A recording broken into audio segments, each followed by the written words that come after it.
हाँ जी बेटा, किया काम कुछ भाई? अच्छा, आपसे ना दो बातें शेयर करनी है।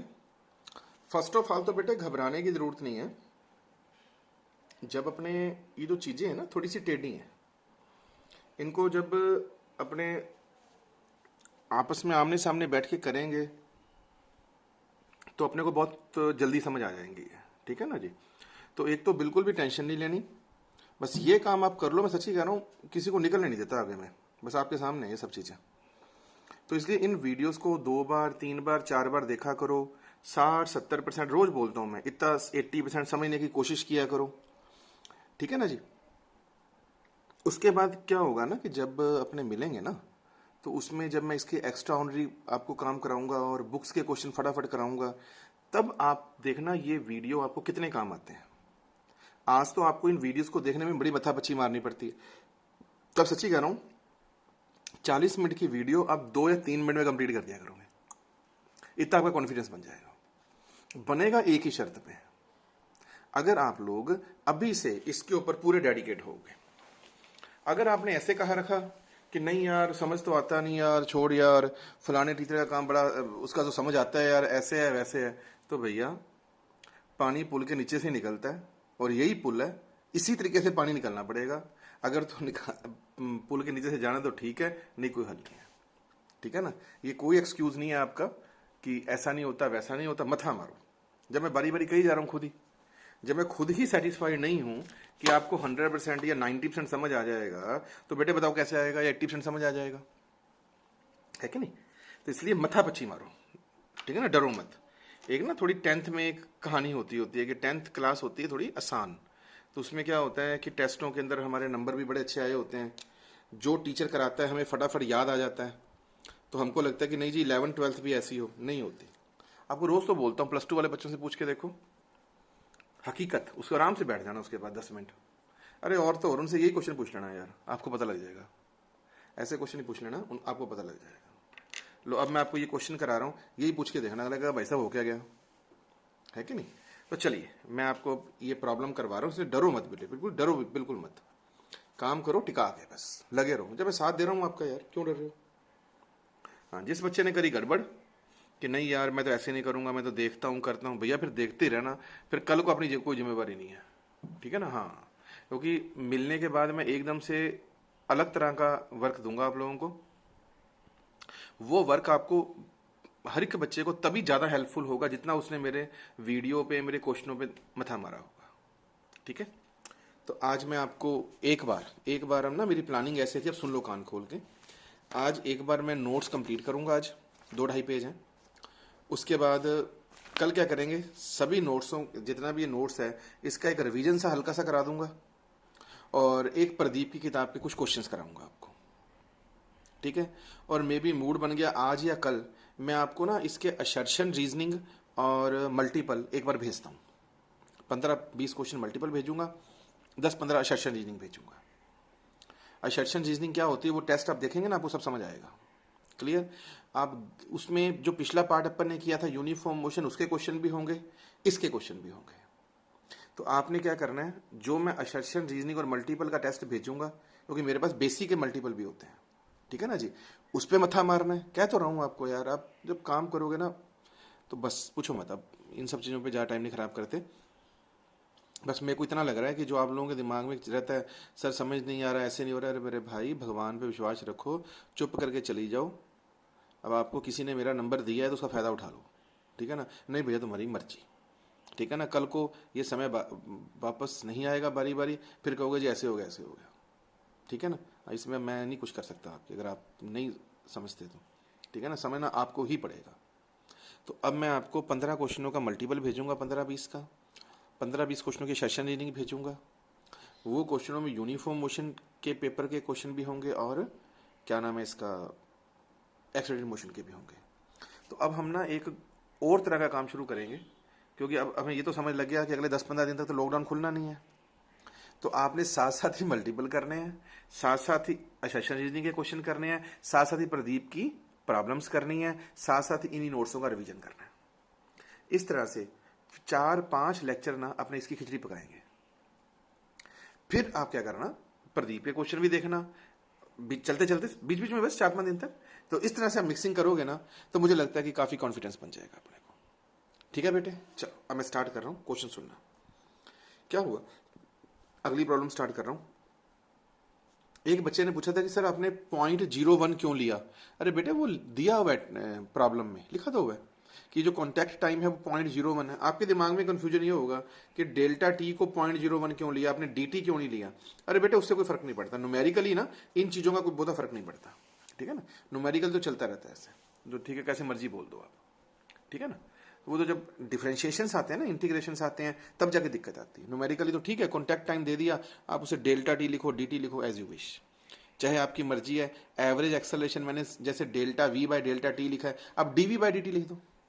जो एवरेज एक्सेलरेशन, इससे ऊपर ला क्वेश्चन है बेटे, कल एक बच्चे की इंक्वायरी आई थी, वो आई थी थोड़ी सी, तो मैं बता रहा था आपको, ऐसे लिख दो बेटे। ठीक है ना मेरी बात, यही वाली चीज है यहां से स्टार्ट किया। डेल्टा वी बाय डेल्टा की जगह d v by d t लिख दो, कोई फर्क नहीं पड़ता उससे। लो जी, अब मैं क्वेश्चन चला रहा हूं। कहता सर, चले भाई साहब, ये ग्राउंड है और ये छत है। अब देखो आप सुनना, ये क्वेश्चन 25 क्वेश्चनों का मिक्सचर है, सुन रहे हो, 25 क्वेश्चनों का। लेकिन अब मजबूरी ये है, इसलिए अब मैं कराऊंगा कितना भी आपको, इसके 3 या 4 टाइप, 3-4 तरीके वो करिएगा। 20 के जैसे आप ये तरीके वीडियो में याद करेंगे, मिलते सारे 20 मेथड देखना, आपकी उंगलियों पे याद करा दूंगा। ठीक है ना, लो जी, ग्राउंड है और ये छत है, इसके जो बीच की हाइट है ना बेटा वो h है। ठीक है, मेरे पास एक ऑब्जेक्ट था, उसको मैंने फ्रीली फॉलिंग फेंका छत से, u इक्वल टू 0 से। जब मैंने फ्रीली फॉल फेंका तो बताएंगे आप 1 नंबर इक्वेशन, h1 हाइट कितनी होगी उसकी, h1 क्यों, h ही बोलोगे ना, हाइट तो वही है। हाइट कितनी होगी Gupta sir, half g T square, ये टाइम टी है मान लीजिए, क्यों वही फार्मूला बेटा, U T plus half g T square, you कितना है 0, तो क्या फार्मूला बन गया, U T plus half g T square. Sir आपकी बात बिल्कुल ठीक है। अब क्या हुआ, मैंने उसी ऑब्जेक्ट को या उसी बॉल को वापस छत पे लिया, उस बॉल को छत से मैंने नीचे फेंका, किस वेलोसिटी से, किसी समथिंग यू से। मतलब एक बार तो छत पे खड़े होकर आराम से यूं फेंक दिया ऐसे करके, एक बार छत से मैंने यूं जोर से मारा नीचे। ठीक है, अब समय कितना लगेगा, पहले से कम, अब टाइम पहले से कम लगेगा। क्लियर, इस टाइम को आपकी बुक में क्या बोला है, T2, T1 नहीं T2 बोला आपके नोट्स में, कोई बात नहीं सर। तो अब बताएंगे जरा h कितना होगा, u T2 plus half g T2 square. ठीक कह रहा हूं सर, ये भी ठीक है। फिर क्या हुआ, अब कहता जी उसी बॉल को मैं छत पे फिर लेके गया, मतलब एक ही बॉल को 3 बार, एक बार छत से u 0 से गिराया, एक बार छत से u समथिंग से गिराया नीचे। अब हमने छत से ना u इक्वल टू 0 से बॉल को ऊपर फेंका और यूं गिराया। अब टाइम कितना लगेगा, T1 अकॉर्डिंग टू क्वेश्चन। तो अगर आपने बेटे कल का लेक्चर याद किया है तो थर्ड केस में h कितना आएगा, कुछ याद आ रहा, आपने u से ऊपर फेंका तो हम सपोज क्या करेंगे, माइनस यू से नीचे फेंका, याद आ गया, तो minus u t one plus half g t one का स्क्वायर आ गया ना। इस केस में तो आ जाएगा h u t two plus half g t two का स्क्वायर, इसमें आ जाएगा एच यू से ऊपर फेंका तो माइनस यू से नीचे फेंका सपोज, तो minus u t one plus half g t one square. पहले बताओ ये तीनों इक्वेशनें बनानी आ गई, ये दोनों आपको आती थी, इसके ऊपर कल मुझे लगता है मैंने आधा घंटा लगाया होगा। अब क्या करूं, अब ना जो ये 2 नंबर इक्वेशन है इसको T1 से मल्टीप्लाई कर लो, प्लस 3 नंबर इक्वेशन को T2 से मल्टीप्लाई कर दो और दोनों को जोड़ दो। मतलब 2 नंबर इक्वेशन क्या है, h t one u t two t one plus half g t two square t one, और 3 नंबर कौन सी है, h t two minus u t one t two half g t one square t two. हाँ कि ना, कर दिया जी। इतना करने के बाद दोनों को जोड़ देते हैं अकॉर्डिंग टू क्वेश्चन। अरे बच्चों कुछ भी नहीं किया मैंने, ठीक है ना। 2 नंबर इक्वेशन को T1 से, 3 को T2 से मल्टीप्लाई करके जोड़ दिया, ये कट गया आपस में। H कॉमन क्या आ गया, T1 प्लस T2, इन दोनों को जोड़ो। ऐसे इन दोनों को जोड़ने में अगर मैं half G T1 T2 common निकाल लूं तो बच्चों T2 प्लस T1 आएगा कि नहीं आएगा? यस गुप्ता सर, करके देख लो दोनों को, ये कैंसिल। कितना अच्छा क्वेश्चन है, देखिए हाइट होती है हाफ G T1 T2, इस तरह से क्वेश्चन बनता है। मेरी बात से सहमत है?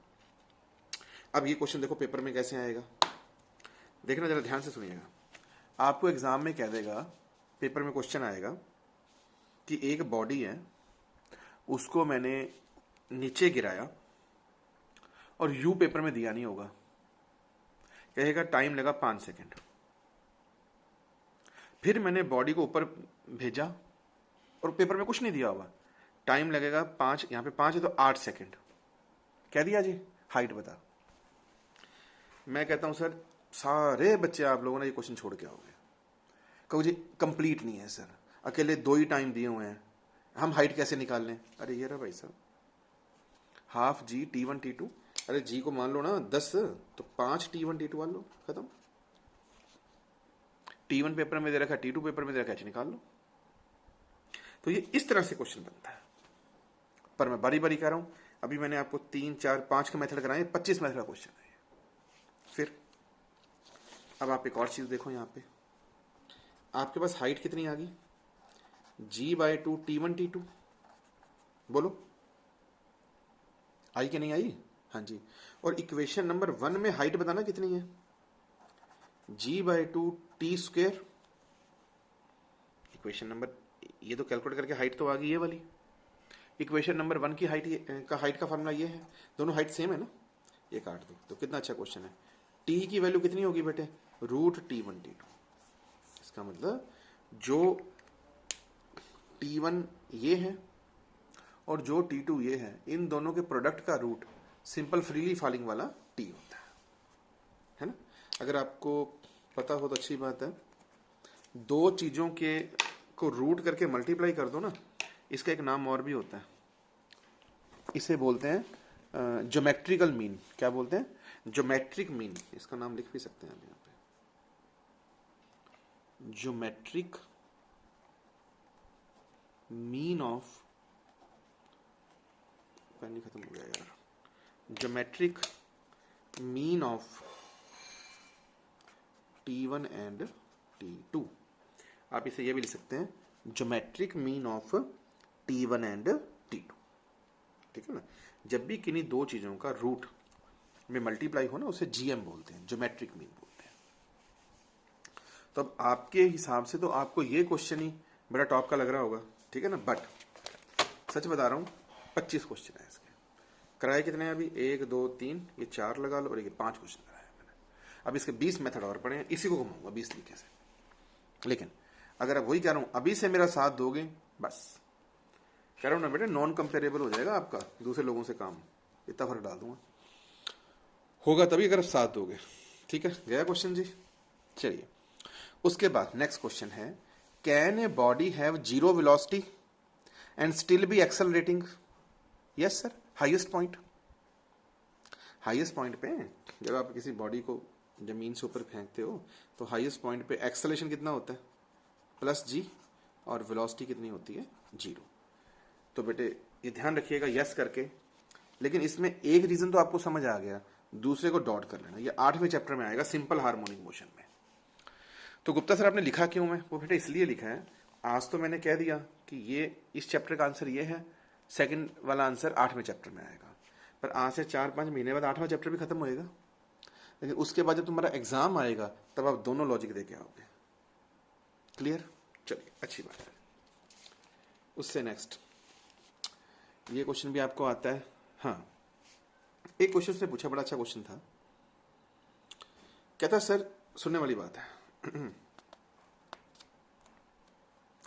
आप कहते हो ना, बोलूं, यहां पॉइंट ऐसे बना देते हैं। सुनो, आप कहते हो ना एक्स डिस्प्लेसमेंट होता है, बिल्कुल सर। dx बाई dt क्या होता है सर? वेलोसिटी होती है, ठीक है, ओके। अच्छा, dv बाई dt क्या होता है सर? एक्सेलरेशन होता है, a होता है। क्या आपने अभी पढ़ा है da बाई dt क्या होता है सर? ये तो कोई पढ़ा ही नहीं हमारे को। हाँ जी, तो एक तो बच्चों आपके लिए मैंने स्पेशल डाला था यहाँ पे, तो थोड़ा प्लीज आप ध्यान भी रखना। जो ये da बाई dt है ना, इसको फिजिक्स के अंदर ये शब्द बोला जाता है SLAP, स्लैब। क्या बोला जाता है? स्लैब। ये इसका एक टेक्निकल नेम है। तो da बाई dt क्या बन गया? स्लैब बन गया, एक मतलब। सेकेंडली, ये सर यूज क्यों नहीं होता? ये पता क्यों नहीं यूज होता? दिमाग लगाओ। आपने जो भी इक्वेशनें बनाई थी v equal to u plus a t वाली, या जो भी बनाई थी, सब में लिखा हुआ था ना कि सभी इक्वेशन ऑफ मोशन के लिए एक्सेलरेशन कांस्टेंट होना जरूरी है। क्यों सर? ये देखो, सेकंड नंबर पेज दिखा रहा हूं नोट्स का आपको। Formula for uniformly accelerated motion, ये बेटे अब ठीक है। Formula for uniform accelerated motion along straight line. हमने क्या पढ़ा था कि जितनी भी इक्वेशंस होती हैं उसमें एक्सेलरेशन क्या होता है? यूनिफॉर्म होता है, कांस्टेंट होता है। अगर एक्सेलरेशन यूनिफॉर्म होगा तो उसमें चेंज कितना होगा? जीरो। तो da बाई dt क्या हो जाएगा? जीरो। इसी वजह से बेटे इसको यूज नहीं करते। याद आ गई ना कहानी? What is the meaning of da? Change ही नहीं, चेंज ही नहीं। जब a ही कांस्टेंट है तो चेंज कितना होगा? जीरो। तो यूनिफॉर्म मोशन के लिए आप यहां पे लिख भी सकते हैं, फॉर यूनिफॉर्म मोशन, ना यूनिफॉर्म एक्सेलरेटेड मोशन। तभी चैप्टर का नाम क्या है? UAM। सोच के देखो, एक्सेलरेटेड मोशन के लिए एक्सेलरेशन कांस्टेंट है। अगर एक्सेलरेशन कांस्टेंट है तो उसमें चेंज da जीरो है, तो da बाई dt भी क्या होगा? जीरो। इसीलिए इसको हम यूज नहीं करते। तभी उसने लिखा है कि because basic laws of motion involve only acceleration and not to be da by dt। ठीक है सर? ओके। नाउ इसके बाद बेटा अगला पॉइंट एक और लिखा हुआ है यहाँ पे, 4SHM अगेन डॉट। ठीक है ना? सिर्फ ये इसलिए लिखता होता हूं कि जब वो चैप्टर आएगा फिर अगेन आप इस चैप्टर को पढ़ोगे, फिर आपको फटाफट याद हो। ये सब हमारी स्टाइल होती है। चलिए सर, ये भी गया। लो जी, उसके बाद का क्वेश्चन सुनिए क्या कहता है। चलेंगे। A car travelling at 72 kilometre per hour second. क्या लिखता है? A car travelling at 72 kilometre per hour taking U turn. बड़ा अच्छा क्वेश्चन है ये, सुनिएगा। एक कार की इनिशियल वेलोसिटी कितनी है? 72 kilometre per our. 1 kilometre per our में 5/18 मीटर पर सेकंड हो गया, तो कितना हो गया ये? 20 हो गया, 40 हो गया, 20 हो गया, 20 मीटर पर सेकंड। एक कार की वेलोसिटी 20 मीटर पर सेकंड है। वो 10 सेकंड में यू टर्न लेती है। यू टर्न समझते हैं? सड़क पे होता नहीं है यू टर्न। कार यूं आई और यूं चली गई। यू वेलोसिटी से कार आई और यू से चली गई। क्लियर? और इसमें उसको समय कितना लगा? 10 सेकंड लगा according to question. Average acceleration बता। कल वाला क्वेश्चन नहीं है? क्या आप इसको u प्लस यू नहीं लिखोगे? अरे मेरे भाई वही तो है। एक बॉल आई v1 से, के भूल गए? टक्कर मार के u2 से वापस चली गई। कल किया तो था अपन ने कि एक बॉल आई v1 से u2 से वापस चली गई, तो दोनों को प्लस करेंगे। वही काम यहाँ पे, इसको ऐसे मार के देख लो, u से आए u से गए, दोनों को प्लस करेंगे अपॉन 10। तो your answer is 2u by 10। समझ गया ना बेटे? अब तो u पेपर में 20 दिया हुआ है metre per second, 20 into 2 40, 40 by 10। Your answer is 4 metre per second square. चक, ये पढ़ा। कहो तो रिपीट कर दो। आई थिंक समझ आ गया होगा यार, इतना कोई टफ नहीं है। उससे अगले वाला कैन एन ऑब्जेक्ट, ये आपको आता है, मेरा कराया हुआ यूनिफॉर्म मोशन वाला पहले। उससे अगला two ends of A train, हाँ ये कराता हूँ आपको। देखो अब ये क्वेश्चन समझना थोड़ा क्या कहता है। चले देखो बेटा, इसको इधर कराते हैं, सुनिएगा। बड़ा अच्छा क्वेश्चन है। ये कहता आप ना इस क्वेश्चन को आप अपने ऊपर लेके चलो। मैंने पेपर के अंदर ना डायग्राम भी ऐसे ही बनाया हुआ है, देखना। मैं ना यहां पे खड़ा था,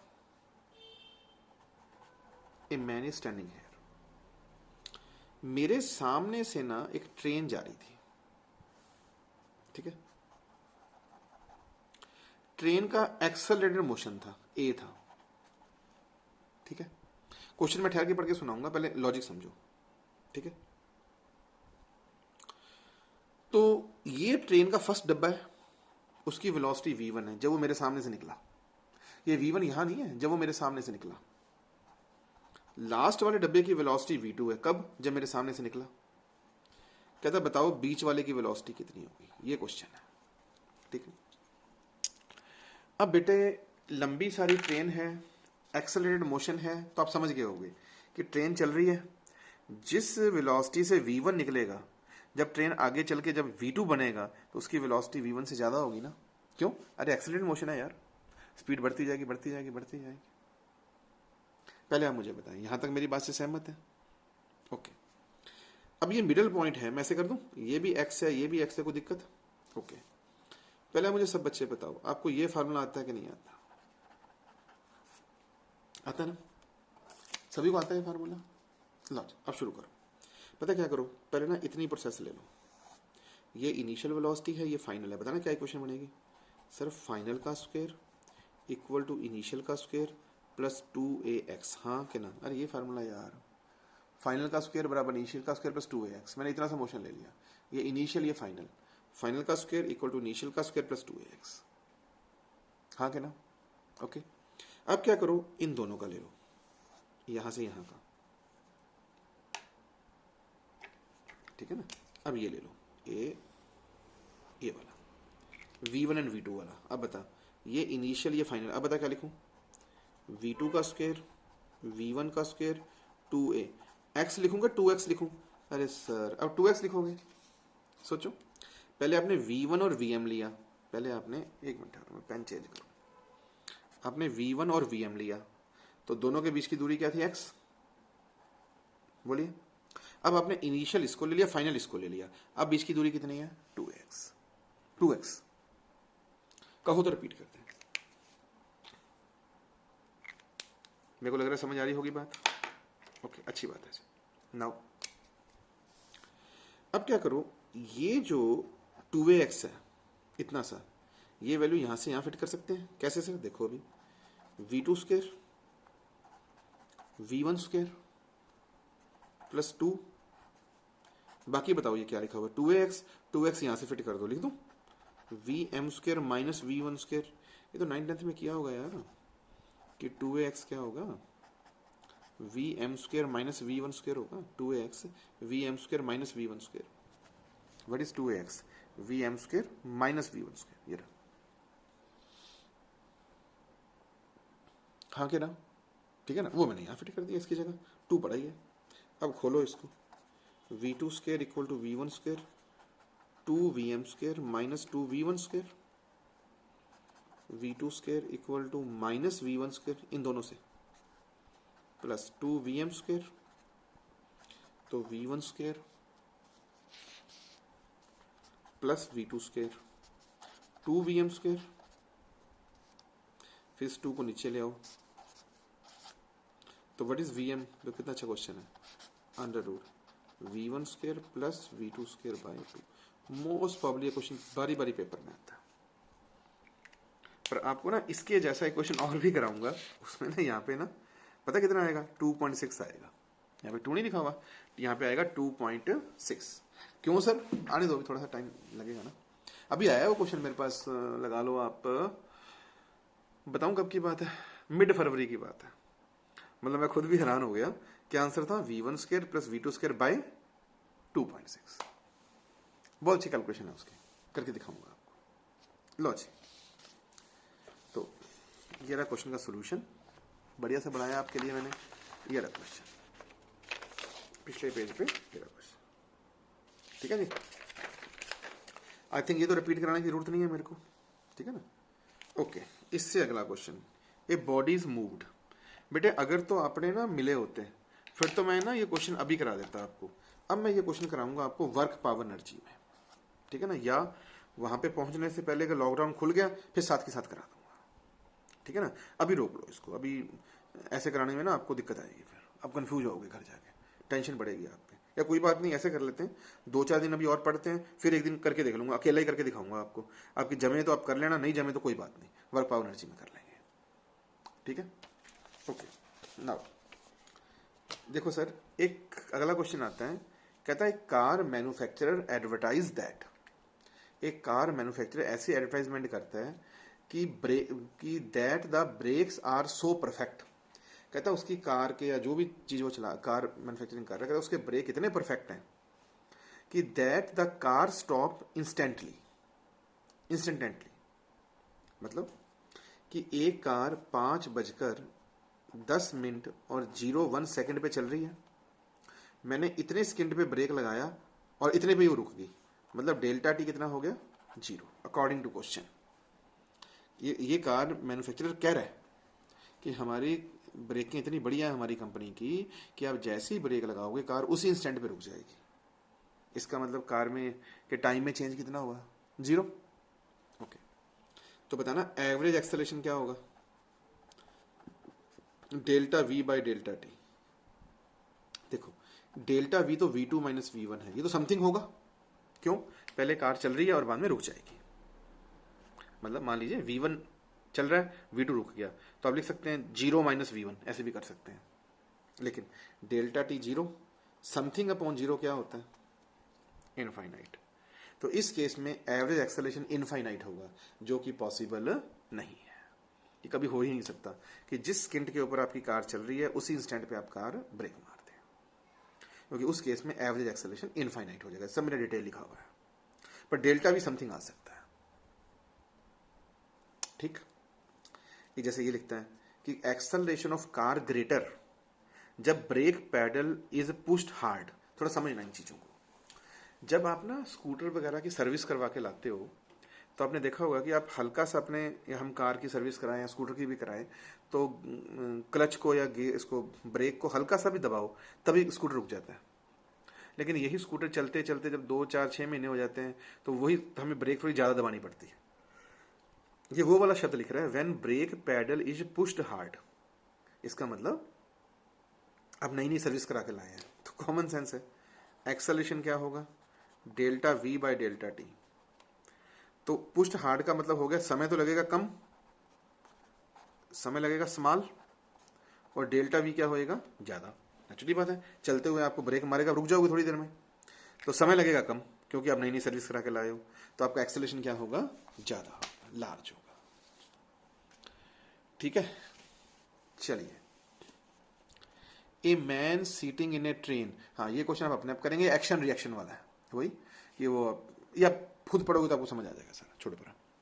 हाँ ये करके दिखाता हूँ, a train is moving on horizontal rails, हाँ ये करके देखो, ये देखो, एक ना ऐसा था, मैं ना यहाँ पे खड़ा हूं, मेरे सामने ना एक ट्रेन लगा लो, ए एक्सेलरेशन से जा रही है, कोई दिक्कत, ये ट्रेन है, ठीक है। ट्रेन के अंदर कोई दूसरा बंदा बैठा है, उसका मास कितना है, m, तो उसका एक्सेलरेशन कितना हो जाएगा, g, ग्रेविटी आप जानते हैं, mg, g। यहां पे कोई दूसरा नंबर बंदा बैठा है, ये मैं बैठा हूं, ये कोई और बंदा बैठा है, दूसरा बंदा ट्रेन में बैठा है, मैं बाहर बैठा हूं, ये कोई और चीज है। अब ये ट्रेन चल रही है, बताएंगे 2 नंबर बंदे को इस बंदे का एक्सेलरेशन कितना नजर आएगा, ओनली g, क्यों, अरे यार जो 2 नंबर बंदा ट्रेन में बैठा है, जिस स्पीड से ये बंदा चल रहा है उसी स्पीड से ये बंदा चल रहा है, उसी से ट्रेन चल रही है, तो ये दोनों जाने आपस में किस में, रेस्ट में, ट्रेन के अंदर, सोच के देख लो। तो इस बंदे को इसका क्या नजर आएगा, ओनली जी नजर आएगा, क्लियर। तो जो ये ट्रेन के अंदर बैठा होता है ना, इसको ना किताबों वाले बोगी भी लिख देते हैं, बोगी का मतलब ट्रेन, ट्रेन के अंदर मतलब ऐसे। और अगर आपको एक के लिए पूछे तो, अब मान लो बाहर मैं खड़ा हूं, मेरे को यार वो बंदा ट्रेन के अंदर चलता हुआ भी दिखाई दे रहा है, मतलब ट्रेन जाती हुई दिखाई दे रही है, बंदा भी जाता हुआ दिखाई दे रहा है, साथ में जी भी दिखाई दे रहा है, तो मुझे इसका नेट रिजल्ट कितना मिलेगा, कुछ याद आ गया, अरे वही पाइथागोरस थ्योरम यार, √a² + g²। समझ गए ना? नहीं समझे? ये देखो बच्चों, ये रहा ए, ये रहा जी। आपको नेट आंसर निकालना है। ये जी है तो ये भी कौन है? जी। ये ए, ये जी, तो बताइए ये कितना होगा? ये तो होगा √a² प्लस g²। तो मैं बाहर से देख रहा हूं ना, इसको तुम्हारी बुक्स बोलती है रेल्स। रेल्स का मतलब पटरी, रेलवे ट्रैक। तो रेलवे ट्रैक का मतलब होता है बाहर, और क्या बोल रहा हूं मैं इसका, बोगी का मतलब होता है अंदर।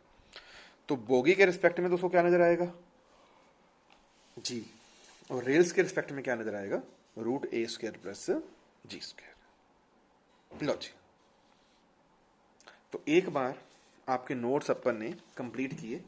इसमें ये बॉडीज मूव्ड वाले को डॉट डाला अपन ने, और इस इन SHM वाला पॉइंट जो था इसको अपन ने डॉट डाला। ठीक है ना? और बाकी गाड़ियां अपन रखी लाइन पे। ये एक बार फिर समझा दूं ना कि ट्रेन जा रही है, मैं खड़ा हूं, अंदर बंदा बैठा है, उसका ये जी है, ये ए है, उसके साथ एक दूसरा बंदा बैठा है। इसके लिए तो इसको अकेला जी दिखाई देगा क्योंकि दोनों इकट्ठे जा रहे हैं, ट्रेन के अंदर ही है। और मेरे लिए इसका ए भी दिखाई देगा, जी भी दिखाई देगा। तो मैं इसका रिजल्टेंट बोलूंगा इस तरह से, ये रहा ए, ये रहा जी, तो ये भी जी, ये लो जी, √a² प्लस g²। अंदर वाले को बोगी बोलते हैं और बाहर वाले को रेल्स बोलते हैं। ठीक है? 2 क्वेश्चन डॉट डाले हैं। बाकी ये तरीका वो तीनों हाइट वाला कराया है मैंने। थोड़ा कैलकुलेशन करना T1 T2 की, और कर आके आपके पास ये आंसर्स आ जाएंगे दोनों। ये कुछ छोटी चीजें बोली हैं, और ये √v1² वाला क्वेश्चन कराया है, कुछ ये कराया है। ठीक है? इतना काम तसल्ली से 2-2 बार करो, वीडियो को ध्यान से देखो। एक आज शाम तक देखता हूँ आपको ना 15-20 क्वेश्चन MCQ के और AR भेजता हूँ, ताकि मथा तो मारो। ठीक है ना? और कल से फिर ना कुछ नोट्स रिवाइज कराऊंगा, और एक जो बुक है ना, बुक के कुछ क्वेश्चन स्टार्ट करेंगे।